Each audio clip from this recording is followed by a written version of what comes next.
IRCC is not just reading your paperwork anymore. Officers are reading your history, your employer's eligibility, your timeline, and your intent. And the numbers prove it. Federal skilled worker approvals dropped from about 92% in 2022 to about 69% in 2025. That's nearly 1 in 3 applications getting refused. In this video, I'll talk about red flags on the basis of which IRCC officers refuse applications for work permits, PNP nominations, permanent residence, and sponsorships. I'll also show you how to overcome those red flags upfront. Hello, I'm Jess, a regulated Canadian immigration consultant. Without further ado, let's get started. First, let's understand what actually changed, because this wasn't just one announcement. It was 3 things stacked on top of each other. 1. The math. Canada is holding permanent residence numbers steady at 380,000 admissions a year, while roughly 1.4 million work permits are expiring in 2026 alone. More applicants but limited number of seats. When demand is a multiple of supply, officers do not need to find a reason to approve. They can afford to refuse. 2. The law. In March 2026, Parliament brought in Bill C-12, the Strengthening Canada's Immigration System and Borders Act. It gives the government authority to cancel, suspend, or change entire group of immigration documents, pause new applications, and stop processing files already in the system when Cabinet decides it's in the public interest against fraud, administrative error, public health, public safety, or national security. 3. Enforcement culture. Nothing about the genuineness test or status requirements was rewritten. Officers are simply applying the discretion they always had, just far more aggressively. The kind of files that sailed through in 2022 are drawing PFLs and refusals in 2026 due to increased scrutiny. Next up, here are the 5 red flags doing the damage in majority of applications these days. Number 1, the gaps in your status. This applies to every application type, and it is the first thing an officer checks in your history. Here is the rule. If you apply to extend your status before your current permit expires, you are on a maintained status and you can keep working under your existing conditions. On the other hand, miss that deadline and you only have 90 days to apply for restoration.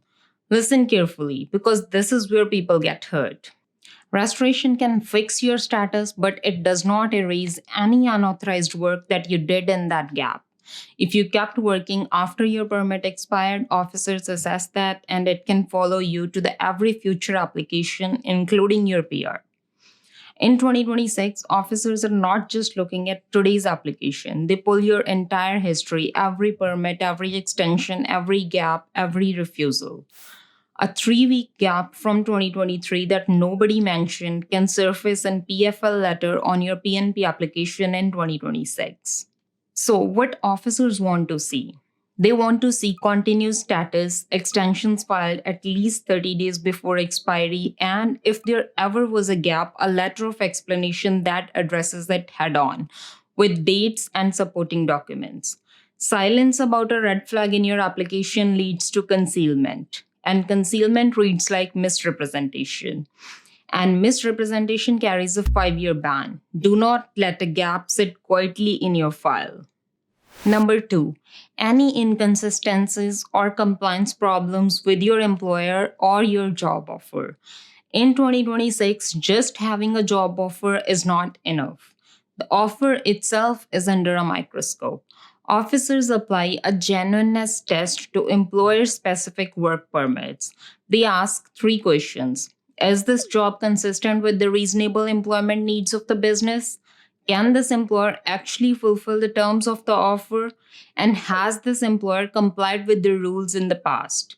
If your permit depends on an LMIA, your employer's paperwork is now part of your risk. For example, a 5-person restaurant offering a marketing manager role at a premium salary fails question 1 before your qualifications even come up. Then there's you. Officers are checking whether the job aligns with your background.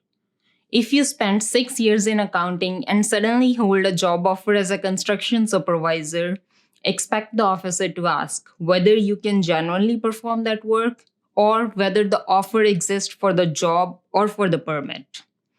So, before you commit to a closed work permit with an employer, do some research on their operations and business needs and be honest about how your background aligns with that job which you're being offered. That tells you your chances of getting approved. Red flag number 3, any inconsistencies in your PNP file, because provincial scrutiny just got real teeth these days. At the same time, on March 30th, 2026, a new regulation made provinces completely responsible for two decisions on your application: whether you genuinely intend to live in that province and whether you can establish yourself economically in that province. Federal officers can no longer override the province on these grounds. For clean files, this is a good news, but it means the province now owns the investigation. Take a nomination, land, and move to another province a few months later. That is exactly the pattern provinces are now built to catch, and it puts your nomination and, in serious cases, your PR at risk. Other red flags in PNP file can be job offer from an employer with compliance problems, weak evidence of ties to the province, and employment history in your EOI that does not match your federal application, and any sign implying that you intend to live somewhere else after getting PR. So be careful and choose a province where you intend to build your life and then prove it in your file. Number 4, what happens after the ITA for PR? If you're claiming any foreign work experience without sufficient proof, it leads straight to ADRs, additional document request, and PFLs. Because an invitation to apply is not an approval, and this is where the refusal numbers are the ugliest. Analysis of IRCC processing data shows federal skilled worker approvals fell from roughly 92% in 2022 to roughly 69% in 2025. Same program, same rules on paper, very different outcomes. So, what is driving it? Verification. The employment reference letter that got people through in 2022 is not surviving in 2026. Officers want every knock duty you claim backed by something they can check and verify. Another major red flag these days, especially in express entry: applicants listing a spouse as non accompanying even when that spouse is living in Canada with them on their own valid status. These files are seeing refusals and misrepresentation allegations. So, the golden rule here: if your spouse is non accompanying, explain exactly why in a letter of explanation and attach any proofs that support your reason, well before the officer forms their own theory and refuses. The best thing you can do is this: never claim a single point you cannot document, and never leave an unusual fact in your file unexplained. Red flag number 5 is for spousal and common law sponsorship applications. And this one connects directly to everything we just covered before. Because when 1.4 million work permits expire in one single year, officers know some people will reach for marriage of convenience as a status solution. So relationship timing is now the loudest red flag in these family class applications. The legal test has two parts under the Section 4 of regulations. Is the relationship genuine? And was it entered into primarily for immigration?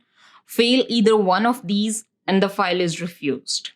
Now, look at what pushes an officer towards a refusal: a wedding that happens a few weeks before a work permit expires, a marriage that follows immediately after a visa refusal, a common law claim with thin proof of 12 continuous months of cohabitation, sponsor and applicant giving different answers about how you met or when you moved in together during an interview, or family members who apparently know nothing about the relationship.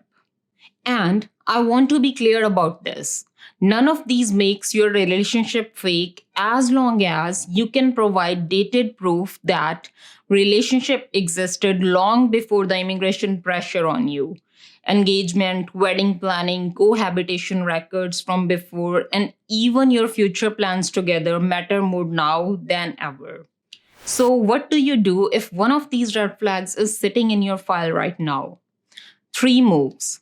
First, address it before the officer does. A short, factual letter of explanation with dates and documents turns a red flag into a footnote. However, silence turns it into a refusal ground. Second, if you receive a procedural fairness letter, treat it like a final chance because that's what it is. A PFL is the officer telling you exactly what concern they have and giving you one last chance to respond before they make a decision. Casual one paragraph responses are converting to refusals at a much higher rate than they did a few years ago. Respond to every concern on time with documents or get professional help before the deadline approaches. Third, never tape over a problem in your application. A weakness explained is manageable. A weakness hidden is misrepresentation, and that leads to a 5-year ban. So, avoid hiding information in your applications and never add any made up documents or experiences. That might have worked for someone in the past, but not anymore. Don't fall for that trap. If your PNP or federal file has any inconsistency, if you're doubtful about any application, or if your sponsorship timeline looks like one of the red flags I described, do not guess and assume. And do not wait till you apply and get a PFL because of it. Seek help from a professional. If you want me to prepare or review your file, the link to book a consultation with me is in the description below. Don't forget to like, subscribe, and tap the bell icon for more informational videos like this. Thank you for watching.